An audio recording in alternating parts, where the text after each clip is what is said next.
Así que muchísimas gracias, Eliezer. Un placer. Por llegar. Vamos a empezar al revés. Vamos a empezar por el presente, ¿no? Y por cómo te va de maravilla. Y qué bien, ¿no? Porque eso desata a los envidiosos, pero a mí te juro que me complace ver que has sido capaz. Estuve en uno de los eventos que hiciste, estuve en tu finca, vi que tienes ahí, es un regreso a las raíces, ¿no? Todos los animales que cuidas personalmente. Me regalaste un huevo de ganso, yo nunca lo había visto. Son enormes, tremendo, ¿no?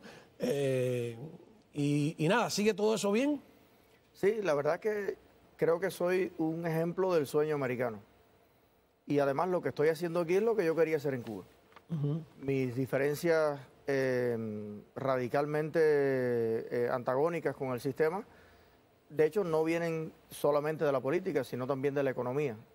Yo desde niño siempre fui muy emprendedor, yo deshiervaba patio a cambio de 10 pesos, 20 pesos para comprarme una paloma. Mi padre nunca tuvo dinero para ningún caprichito y tenía que ganármelo trabajando. ¿Cuántos hermanos son ustedes?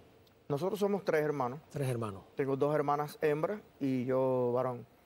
Y entonces en mi casa era el mayorcito. Me crié con mis abuelos. Mi primo hermano, que se crió conmigo también, era el más chiquitico. Tú eres una zona, por los videos que yo vi en Cuba, bastante rural, ¿no? De rural, tú sigues millas y millas y millas y millas. Más que rural. Y llegas al Yarey de Vázquez. El Yarey de Vázquez se llama. Sí. ¿Eso está dónde? Ahorrando Slash. Ajá. Eso está en Oriente, Las Tunas, Puerto Padre, Vázquez, el Yarey de Vázquez, sigue la Rebalosa, Pozo Prieto, La Cañona.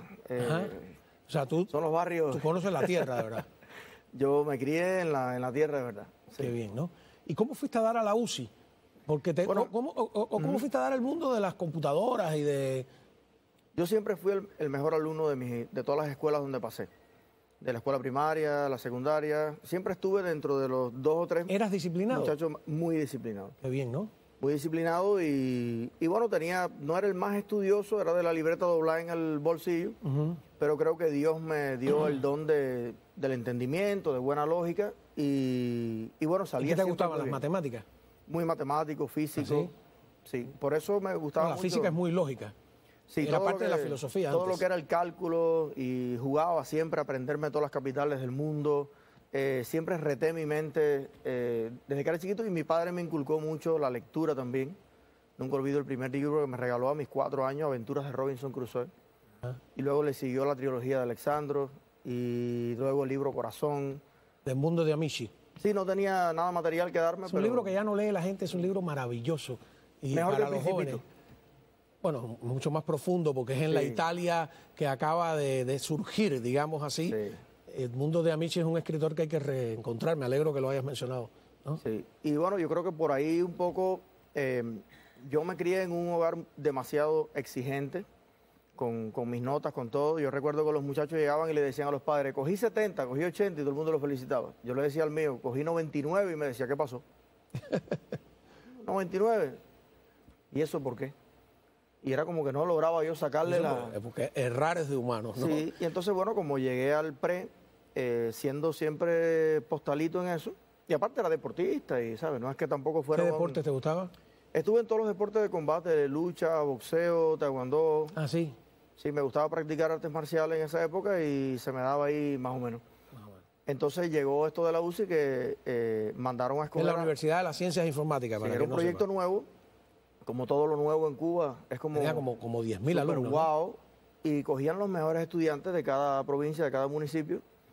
Y entonces había que hacer test mental y toda una... Esto es un cuento para, como no tienen plazas para todo el mundo, para uno se sentía decantar que iba al espacio. Al espacio, a la NASA. Es un truco que siempre han usado. Y después, bueno, pues mandaron a la mayoría para los Joven Club, para ser el secretario, el secretario, el secretario.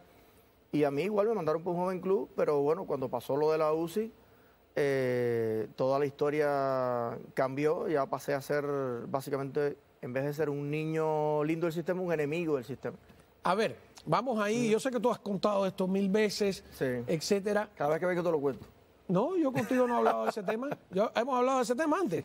No. Ok, te lo recuerdo. Seguro, me lo recuerda. A ver, recuerdan, ¿qué fue lo que hablamos? No, la historia de lo que pasó.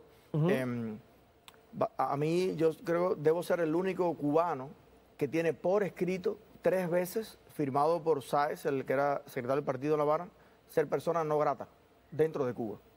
Yo no podía mudarme a la capital, firmado. O sea, yo no puedo tener dirección de la capital. Y así me caí en un apartheid y fascista ahí, y estuve años criando puercos. Me hice una fabriquita de chorizo, me hice una fabriquita de helado, porque siempre el espíritu emprendedor... Antes de llegar ahí, ¿no?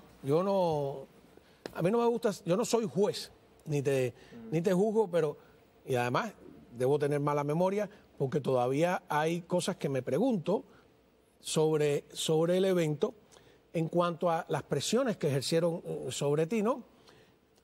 Aquí ha venido un compañero tuyo de ese día que él dice que por lo menos a él las preguntas estaban mandadas a hacer, ¿no? Sí, ya después se ha retractado muchísimo de eso. Sí. Este muchacho la pasó muy mal, salió de Cuba y bueno, me contactó por Facebook y me dijo que estaba comiendo de la basura en Colombia. Y se inventó toda esa historia para que alguien lo trajera para Miami, como que tengo algo muy grande que contar y que decir. Cuando llegó aquí no tenía nada que decir y entonces se inventó eso de que las preguntas, que no sé qué. Ahí habían 200 y pico gente. No, independientemente de eso, no hay dudas de que tu pregunta molestó claro. y tu pregunta impactó en el contexto aquel. Ahora, el evento de cuando te hacen regresar y te hacen decir que no, que ha sido manipulado, etcétera, etcétera, vamos a ver esa parte. Yo no recuerdo haber hecho esto, ¿no? Vamos a ver esa parte, porque yo entiendo perfectamente pero me gustaría saber el detalle de qué hicieron. ¿Te fueron a buscar allá? ¿Cómo te recogen para que tú tengas que decir esto en televisión? Adelante. De que estaba preso, sí, es una cosa súper cómica. No solamente estaba preso, me habían quemado los colchones, que me habían hecho actos de repudio, que me habían golpeado, se ha dicho una cantidad de cosas terribles. Pero bueno, ya eso forma parte del oportunismo de un grupo de personas que realmente viven de eso, ¿no? De ver qué pueden coger y con un poquito por aquí, un poquito por allá, tergiversarle totalmente el sentido y entonces aparentar caos, descontento, falta de apoyo a la revolución, divorcio entre los jóvenes y la alta dirección de la revolución. No, por el contrario, seguiremos siendo rebeldes, seguiremos preguntándonos cosas, en determinado momento tendremos dudas y las aclararemos en las oportunidades que tengamos. Ahora, lo que pasa es que eso no se puede confundir con un ánimo, un espíritu, una tendencia a apartarnos del camino que esta revolución ha elegido, a olvidarnos de las condiciones históricas que hicieron posible que estuviéramos hoy nosotros aquí. O sea, en la frontera ahí del conocimiento, en la frontera de la lucha, para poder aportar de manera creativa, de manera consciente, de manera sincera al proyecto, a Cuba, al socialismo. A ver, cuando regresemos yo quiero que tú, no es a juzgar, nos cuentes qué hacen para colocar a una persona en semejantes circunstancias. Estamos hablando con Eliezer Ávila y también algo que me entusiasma sobre los impuestos a la propiedad y además estás haciendo un evento, ¿no? Donde estás convocando o ya pasó. No, la protesta es ahora el sábado. El sábado es esta protesta. Bueno, pues yo voy a sumarme a esa protesta, ya volvemos. Bueno, estábamos hablando con Eliezer Ávila, me estaba diciendo que de esos eventos que vieron anteriormente han pasado 21 años, ¿no? Me siento como si fuera un tipo que saca trapos sucios, ¿no? Porque 21 años, uno no tiene idea sí, además que te persiga esa historia cuando en realidad yo estoy seguro de que tú me dices que te fueron a buscar allá a tu pueblo. Sí, pero es importante. Bueno, primero es verdad, ¿no? Yo me acuerdo de eso cuando vengo aquí y tú me lo preguntas, la verdad. Pero la primera vez que yo hago eso. Nadie me habla de eso porque es un tema que eso... Soy un malvado, entonces. Casi. No, sin problema.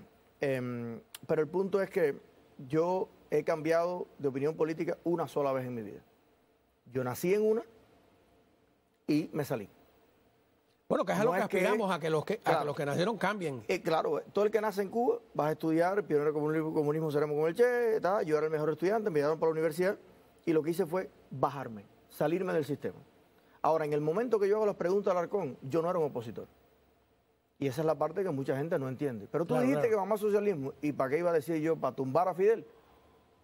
O sea, a esa edad y a mitad de mi universidad... Sí, que tenías ahí 18 o 20 años, algo de eso. 18, 19, no sé, pero con un sentido de justicia, con que me gustara que las cosas estuvieran bien, pero yo no era un opositor. Claro. Entonces, luego de que yo planteo esto, que para mí es algo muy normal, yo ni pensaba que estaba haciendo un gesto heroico ni nada de eso, cuando ellos me vienen para arriba y sufrí lo que yo sufrí y mi familia también, entonces ya entiendo que aquello no sirve para nada y dentro de Cuba me meto 12 años fajado con ellos. O sea, eso fueron 3 días. O sea, de ahí a que tú te fuiste pasaron 12 años. 12 años. Wow. O sea, es una evolución.